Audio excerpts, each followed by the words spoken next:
We're looking at new schemes to put a value on the world's tropical forests and the services they provide, such as carbon storage and rainfall generation. Right now, the international community has a proposition to create a $30 billion a year incentive scheme. One of the challenges is how to get the compensation to the people who really have the power to protect the forest. We have to ensure that rural communities get the benefits directly, because if we don't, then deforestation will not stop. So the only way to stop deforestation is to ensure that those that are deforesting have money necessary for alternative lifestyles. The Kyoto Protocol established a carbon trading system under which industries that continue to emit more than their quota of carbon have to pay those that can show they have reduced their emissions. But that model fails to reward those who protect existing forests and the carbon they hold. In the carbon market today, you cannot get a credit for a standing rainforest. You can only get one when it's cut down and you grow a plantation. That's clearly ridiculous. There is a proposal for a similar system to save our forests by putting a price on the carbon they keep from entering the atmosphere. It's called Reduced Emissions from Deforestation and Degradation. What is happening is that RED, in other words, reducing emissions from deforestation and degradation, those emissions are being considered for inclusion in the world carbon market. And then, if a nation reduces its emissions by reducing its deforestation, it'll get paid for doing so. It could offer an alternative income to those who would exploit the forest. The rural communities are the people who recommend and seek logging concessions, and they do it in order to develop. So we have to provide an alternative first, and then we'll allow the communities to make their own decisions. Although no international agreement on RED has yet been reached, standing forests are already attracting investors who are betting their value will increase dramatically. Canopy Capital, a London-based firm, has done a deal with the government of Guyana for the rights to develop all of the services provided by a reserve of pristine rainforest. In a sense, this is speculative. We are betting on the future that a forest which might have a value of 0 today will have a bigger value tomorrow. Canopy Capital is an attempt to evaluate these resources, to try to develop a market for it, to look at stocking levels, to look at identifying the services, to put values to these services, and finally to develop a commercial market for these services. The only way that forestry can currently profit from carbon trading is through replanting trees in areas that were deforested before 1990. One of these replanting schemes is in Yunnan, southern China. The capital, Kunming, is one of the country's fastest growing cities, an example of the dramatic rise in demand for raw materials to fuel economic growth. Water and soil loss caused by excessive deforestation and things like that have not only brought impacts on the ecological environment in Yunnan province, but also affected our economic development to a certain extent. The Yunnan Forestry Department, with the help of 2 big American conservation groups, began in 2005 a reforestation scheme funded by carbon credits. Jointly, they formed the Yunnan Green Environment and Development Foundation. It's designed to bolster the Tengchong forest, one of the last remaining stands of original forest cover in southern Yunnan. The aim is to restore hundreds of hectares using native species that will produce an estimated 167,000 tonnes worth of carbon credits over its 30-year project life cycle.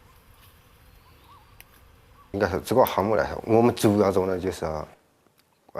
this project, our job mainly involves planning. Then it's field investigation. That is the basic investigation. Then another thing is inspection, all year-round quality checking. And then another thing is to monitor the use of funds. And another one is measuring, to measure the carbon.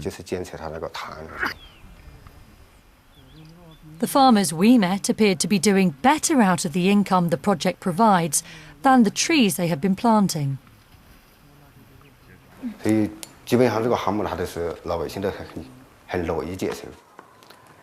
the project was welcomed by the farmers.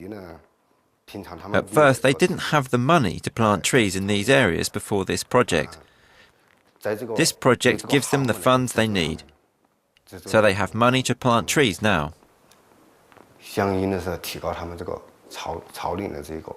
The higher authorities have sent tree keepers to this woodland. They are supposed to come and check every 2 months. Trees which have died should be replanted.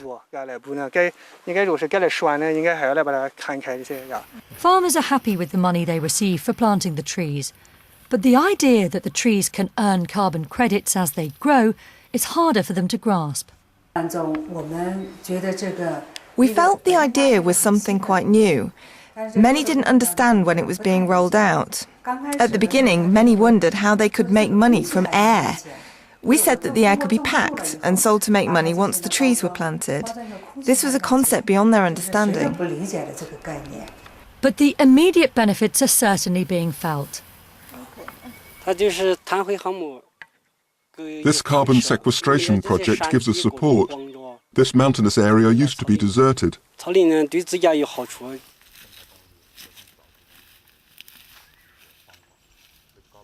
Overall forest cover in China has increased by 20 million hectares between 2000 and 2005, largely thanks to tree planting campaigns. It's good for the farmers who get cash in their pocket and for the government that improves its green credentials. But it is an imperfect mechanism to restore forest back to its original condition. It's an example of the difficulties of paying people to preserve forests. Cash in hand is often what counts, and the promise of carbon credits in the future is not taken so seriously. So right now, carbon trading can only be part of the solution to pay people to put down their chainsaws. It's like a house of cards, it's all tumbled down around our necks. And the sad point is that GDP has come at an immense cost. It's come at the cost of climate change, but also what we are seeing is that ecosystems have been pushed to the brink. So now we have collapse of water, we've got water stress systems. So this hidden ecological debt has now emerged. In order to receive the services of gas and water and electricity in a house or in a commercial enterprise, we pay the bill. And the same thing has to be done for the rainforests that look after the climate and produce rainfall and conserve species. We have to pay the bill for that. We'll have to invent something. We, after all, as human beings, pay our medical experts, our doctors, to guard our well-being, don't we? Why don't we pay someone else or reward someone else to guard our well-being, be it a forest, a piece of wetland, a piece of nature? The issue is who pays the price for these ecosystem services that benefit all of us. Should the funds come from the governments of developed nations? Or should it be a combination of this and carbon trading? It's dangerous only to rely upon the market, and that's why we have decided that we will give government funding on the Norwegian side. We have promised to contribute $3 billion over a 5-year period. So the short answer is governments will have to do it now, but when we can solve all the problems with the carbon market, that's the long-term promising idea. But it's not just who pays. There are many difficulties to be negotiated. How to quantify the carbon in any given area of forest, whether to include other ecosystem services that it delivers, how to police the forests in places where government is ineffective and corrupt. We're looking at companies where there are high levels of illegality and corruption, operating in countries where monitoring and reporting on their activities will be difficult because of corruption and governance problems. And not least, we need to agree who gets paid for preserving the forest. The key is the individual farmer deep into the forest. He or she must get a financial incentive to protect, conserve the forest, or to use it in a sustainable way. Then the problem will be solved. But solving that problem has already taken too much time.